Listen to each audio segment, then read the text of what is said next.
to YURP Nation Reactions. I am Tyrone. Today on the channel, we have pitch meeting, Ahsoka, man. Yo, I haven't reacted to a pitch meeting in I don't know how long, man. It's been a long time, probably close to a month. I can't remember the last one I did.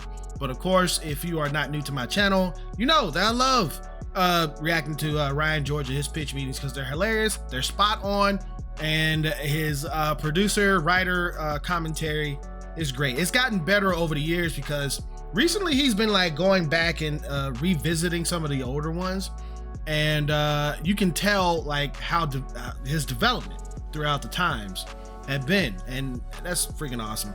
And of course, Ahsoka here. And yeah, if you guys don't know, if you haven't been watching my channel, I am not into Ahsoka. I tried watching it and it just bored me half to death. And be honest with you, maybe it's because, you know, I haven't watched Rebels and I haven't watched Clone Wars. But Dave Filoni, as a writer, he should know that your goal is to get people like me interested in your product, even if we didn't see what's supposed to be a connected universe. Your characters are supposed to have depth in everything that they do. And at least from what Rosario Dawson's acting, whatever this was she was portraying in this thing, it wasn't depth at all. It was just staring, sighing, folding arms, crazy dialogue that didn't make any sense.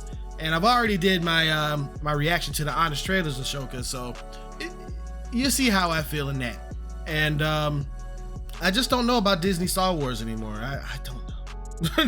I don't know if they'll ever come back to fruition, however you say that word. You know what word I'm trying to say.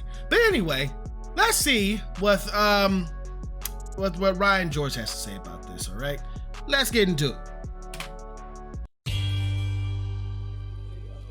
So, you have a new idea for me? Yes, sir. A new idea. Well, I was thinking it'd be really cool if we did Ahsoka.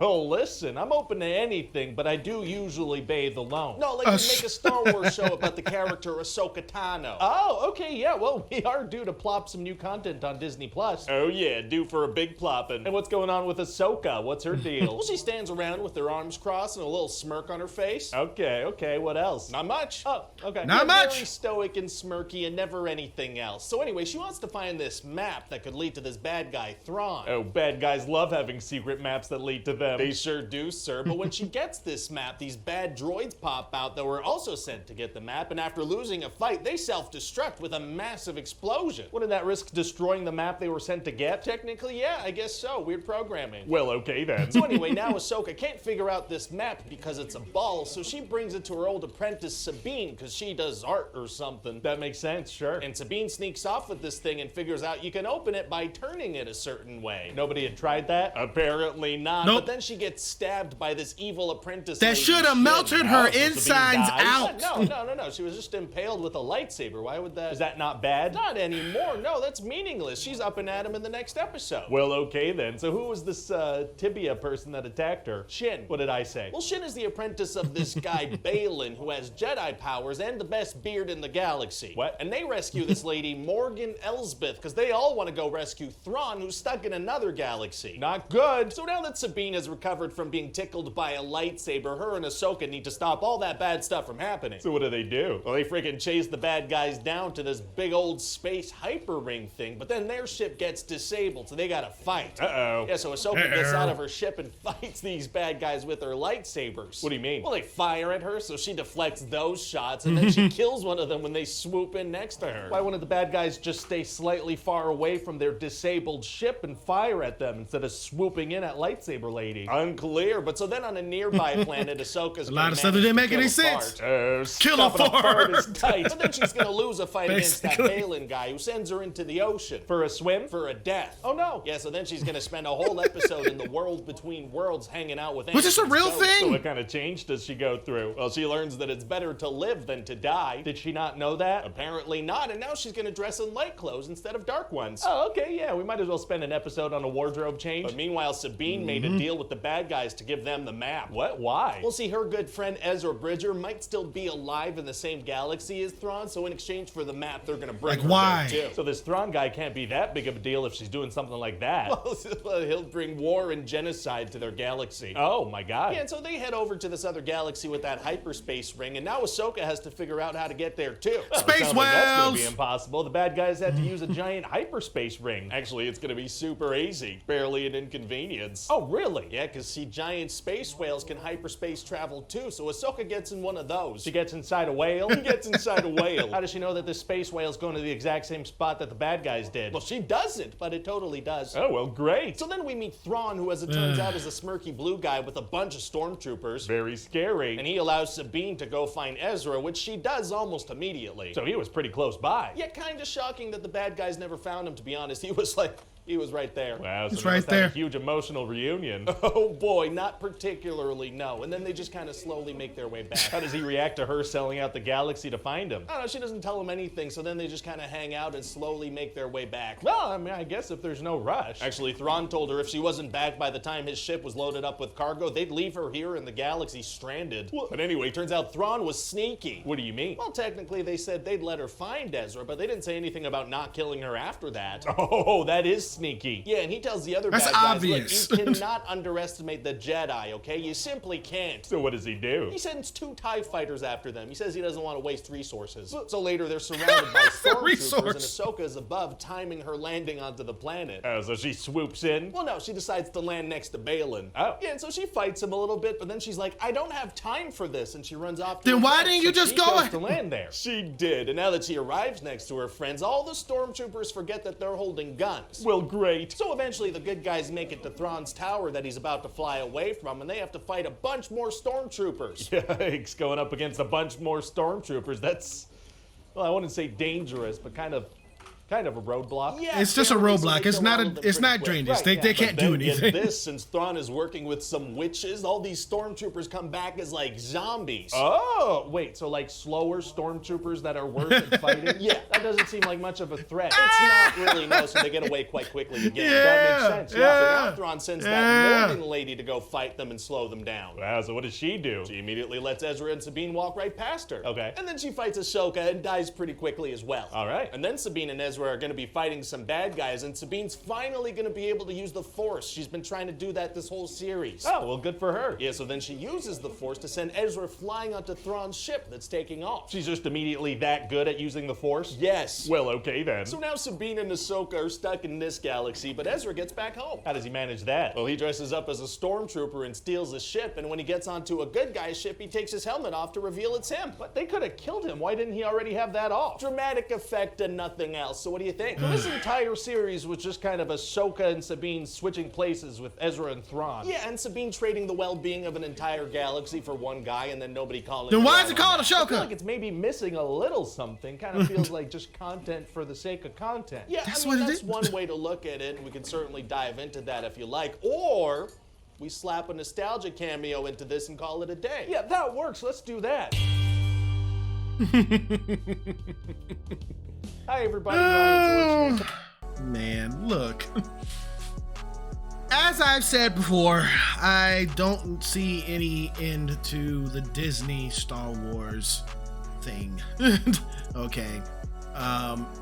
We have people who are fans of Star Wars that are dipping their toe into the Star Wars realm, but they're supposed to elevate it and not screw it up. They're screwing things up, you know.